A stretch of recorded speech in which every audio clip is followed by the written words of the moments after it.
ભાજપ નેતા વિજય રૂપાણીનું નિવેદન સામે આવી રહ્યું છે। 2017માં કોંગ્રેસની લહેર હતી। કોંગ્રેસ માનતી હતી કે સરકાર તેની બનશે। પાટીદાર આંદોલન ઉનાકાંડને લઈને કોંગ્રેસની સ્થિતિ મજબૂત હતી તેવું નિવેદન વિજય રૂપાણીએ આપ્યું છે। સાથે જ કહ્યું કે 5 વર્ષમાં કોઈ આંદોલન ન થયું।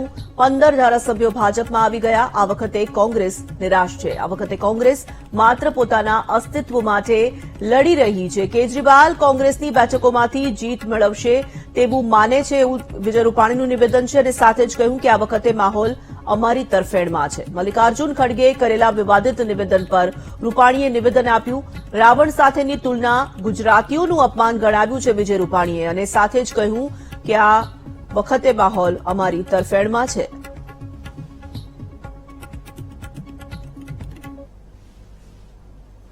नहीं, इस बार भी 7वीं बार भारतीय जनता पार्टी की सरकार बनेगी।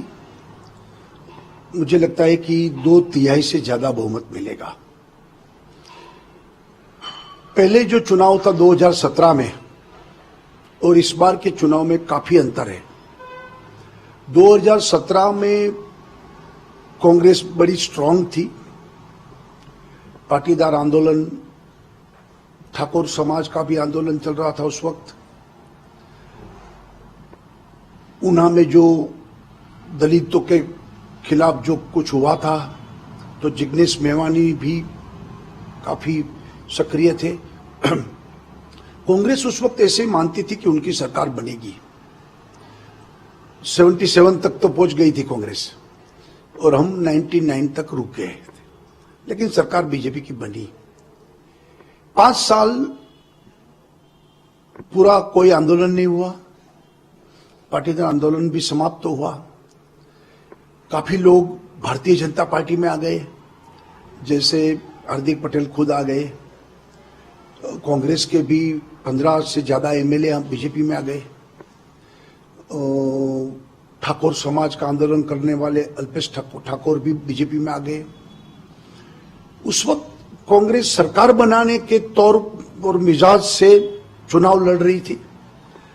इस वक्त कांग्रेस बड़ी हताश है, कांग्रेस निराश है। कांग्रेस के अच्छे अच्छे कार्यकर्ता कांग्रेस डूबती नैया है इस मानकर छोड़ रहे हैं और इस बार कांग्रेस अपने अस्तित्व के लिए लड़ रही है, सिर्फ सरकार बनाने के लिए लड़ नहीं रही है। इसका मतलब यह हुआ कि कांग्रेस की जगह आम आदमी पार्टी न ले और आम आदमी पार्टी भी सरकार बनाने की बात नहीं है, लेकिन कांग्रेस की जगह उनको लेनी है कि गुजरात में हम है। तो इन दोनों के बीच लड़ाई है। सरकार बीजेपी की बनेगी। मतलब आप ये कह रहे हैं कि बीजेपी के सामने किसी की फाइट नहीं है, कांग्रेस और आम आदमी पार्टी की आपस में फाइट है। हालांकि अगर आम आदमी पार्टी की बात करें तो उन्होंने, उनके जो सीएम है अरविंद केजरीवाल दिल्ली के, उन्होंने साफ तौर पर कहा कि कांग्रेस की जो वोट है वो उन्हें ना देकर हमें दीजिए। ये तो अपील उन्होंने खुद भी की है। हाँ, मैं वही कहता हूं कि दिल्ली में और पंजाब में क्या हुआ कि कांग्रेस की जगह आम आदमी पार्टी ने ले ली और यहां भी आम आदमी पार्टी कांग्रेस की जगह लेना चाहते हैं। यहां कांग्रेस रूलिंग में नहीं है, रूलिंग में बीजेपी है। दिल्ली में कांग्रेस रूलिंग में थी, पंजाब में भी कांग्रेस रूलिंग में थी, यहां कांग्रेस ऑपोजिशन में है। तो उनकी जगह वो लेने की कोशिश कर रहे हैं ऑपोजिशन में। लेकिन आपको जो फ्रीबीज की बात करें कि मुफ्त में काफी कुछ देंगे, लगातार इनके कैंपेन में भी सुना जा रहा है, काफी कॉन्फिडेंट भी है इनके जो कैंडिडेट्स हैं या फिर खुद सीएम अरविंद केजरीवाल दिल्ली के वो आ रहे हैं, वो कह रहे हैं कि हमें पूरा विश्वास है हम जीतेंगे। और ये भी लगातार जो कॉन्फिडेंस जो शो हो रहा है, उसको क्या लगता है ये कॉन्फिडेंस किस ओर जाएगा? मैं मानता हूं कि कोई वो भी मानते हैं अंदर से कि सरकार बनाने वाले नहीं है, लेकिन केजरीवाल कांग्रेस के सीटों में से सीट लेंगे और कांग्रेस वीक होती जा रही है। तो गुजरात में हम ऑपोजिशन में है, इस दृष्टि से वो काम कर रही है। बाकी मैं स्पष्ट मानता हूं कि लास्ट चुनाव हमारे लिए काफी चैलेंजिंग था। इस बार काफी अनुकूलता है और मोदी जी के प्रति गुजरात की जनता में पूर्ण भरोसा है, प्रेम भी है और भारतीय जनता पार्टी ही गुजरात में गुजरातियों के लिए गुजरात में भाजपा की सरकार बने उस दिशा में गुजरातियों ने तय कर लिया है। लेकिन ये लगता है आपको कि आम आदमी पार्टी भी लेकर आएगी उनके इन बातों से? मैं मानता हूं कि वो ज्यादातर जमानत गवाएगी और डबल डिजिट भी नहीं होने वाली है। कांग्रेस तो अब थोड़ी सी एक्टिव मूड में नजर आ रही है। हालांकि अब तो एक इलेक्शन बिल्कुल नजदीक है, 1 तारीख को मतदान होना है परसों। लेकिन जिस तरीके से खड़गे का बयान आया, कांग्रेस के अध्यक्ष मल्लिकार्जुन खड़गे का, उन्होंने प्रधानमंत्री जी की तुलना रावण के 100 चेहरे से इस तरीके की जो बयान आए, ये कहा जा रहा है कि इसका खामियाजा भुगतना पड़ेगा। बीजेपी ने प्रेस कॉन्फ्रेंस भी किया। इस पूरे बयान को लेकर आपका क्या रिएक्शन है? मैं मानता हूं कि हर वक्त कांग्रेस ऐसे ही समस्या प्रॉब्लम खड़ा करती है अपने लिए, कांग्रेस के लिए। और कांग्रेस में ये मोदी के प्रति जितना खिलाफ बोलेगी उतने ही कांग्रेस फंसती जा रही है। और रावण के साथ तुलना मैं मानता हूं कि गुजरातियों के लिए यह अपमान है। गुजराती उससे बर्दाश्त भी नहीं करेंगे और चुनाव में कांग्रेस को ज्यादा नुकसान होगा। उनके इस बयान से आपका ये स्पष्ट बीजेपी को लाभ होगा। एक अहम सवाल ये भी बात करें तो काफी कई वरिष्ठ नेता, आप भी उसमें से एक है, जिन्होंने खुद ही कहा कि मैं इस बार चुनाव नहीं लड़ूंगा और युवाओं को मौका देना चाहिए। तो ये डिसीजन आप सब के लेने के पीछे आखिर क्या वजह रही? भारतीय जनता पार्टी ही ये कर सकती है, क्योंकि भारतीय जनता पार्टी एक प्रकार के परिवार की पार्टी है। भारतीय जनता पार्टी में सबको सोच है कि पार्टी और बढ़नी चाहिए और इस बार सब लोगों ने बैठकर तय किया कि नए चेहरे को मौका मिलना चाहिए।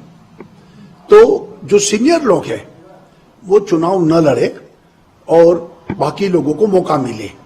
तो उस दृष्टि से हम सब लोगों ने साथ मिलकर ये तय किया है कि हम चुनाव नहीं लड़ेंगे और नए लोगों को मौका मिलना चाहिए। नए लोगों को मौका मिलने की बात कर रहे हैं आप। राजकोट आपका क्षेत्र है, आप राजकोट से हैं और यहाँ पर ज्यादातर जो भी चेहरे दिख रहे हैं वो नए ही दिख रहे हैं।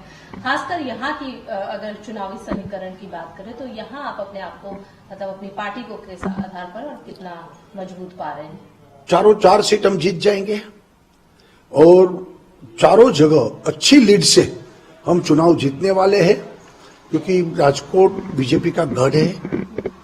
बरसों से राजकोट, जब 1967 में हमारी जनसंख्या एक ही सीट थी असेंबली में, तो राजकोट से थी। तो यहाँ तो कोई सवाल ही नहीं है, चारों 4 सीट हम जीतेंगे, अच्छे वोटों से जीतेंगे। एक महत्वपूर्ण सवाल और कि लगातार बीजेपी की सरकार और आप यहाँ के सीएम रहे हैं, यहाँ के मुखिया रहे हैं, आप बहुत अच्छी तरीके से गुजरात को समझते हैं, गुजरातियों की जो इमोशंस हैं उसको समझते हैं। कई सारी ऐसी बातें उठी, जैसे मोरबी घटना हो गई या कई ऐसे अलग अलग कि गुजरात में समस्याएं हैं, विपक्ष जो लगातार आप लोगों को घेरने की कोशिश करे, या फिर यूसीसी की जो आपने बात की यूनिफॉर्म सिविल कोड को लेकर, तो ओवैसी साहब भी नाराज हो गए और इस तरीके से आपको लग रहा है कि ये सब चीजें जो है इसका इम्पैक्ट पड़ेगा, कुछ होगा? जरूर। मैं मानता हूं कि यूनिफॉर्म सिविल कोड, जो कॉमन सिविल कोड होना चाहिए, और बरसों से जनसंघ से लेकर आज तक हमारी विचारधारा रही है कि अगर भारत को आगे बढ़ना है तो यहां एक ही नागरिक के लिए एक ही कानून होना चाहिए। हम सब एकता का दर्शन तभी करेंगे, अखंडितता तभी बचेगी कि एक कॉमन सिविल कोड हो और एक कानून हो। अलग अलग धर्म के लिए अलग अलग कानून, ये अपीसमेंट की बात है। अपीसमेंट से देश को लाभ नहीं होता है, नुकसान होता है। और कौम के बीच, धर्म के बीच झगड़ा भी होता है। तो बेटर यही है कि कॉमन सिविल कोड बने, सब लोग एक साथ एक ही नागरिक, एक सेम कैटेगरी के है, इस तरीके का भाव अगर खड़ा होगा तो देश आगे बढ़ेगा। और इस दृष्टि से हमारी जनसंघ के वक्त से सोच है कि 370 निकलना चाहिए, निकल गई। कश्मीर भारत का अविभाज्य अंग है। उस वक्त 370 जो है वो हमें नुकसान कर रहा था। हमारी एक कहते हैं ना कि अखंडितता में वो खंडन था, तो वो निकाल दिया हमने। उसी तरीके से कॉमन सिविल कोड ये भी देश की एकता के लिए जरूरी है और लाना चाहिए। गुजरात उसका इनिशिएटिव लेगा और गुजरात से हम सिफारिश करेंगे। मोरबी की घटना से इस चुनाव पर कोई असर पड़ेगा? मुझे लगता है कि ये हादसा बहुत दुर्भाग्यपूर्ण था और उस वक्त प्रधानमंत्री जी ने भी बताया है, हमारे बाकी लोगों ने भी बताया है कि जो कसूरवान हो गए और किसी को छोड़ा नहीं जाएगा और कड़े से कड़े हम कदम लेंगे। सीट की रचना की गई है, हाईकोर्ट में भी केस चल रहा है, तो जरूर जो कुछ लेकिन विपक्ष आएगा। जो लगातार आप लोगों पर निशाना साध रही है, ये मोरबी की घटना को लेकर अक्सर ही सवाल उठते विपक्ष के हाथ में एक मुद्दा है, लेकिन आम जनता मानती है कि भारतीय जनता पार्टी की गवर्नमेंट कदम उठाएगी और जो उन पे दोषित होगा उस पर हम कार्यवाही करेंगे। नहीं, इस बार भी 7वीं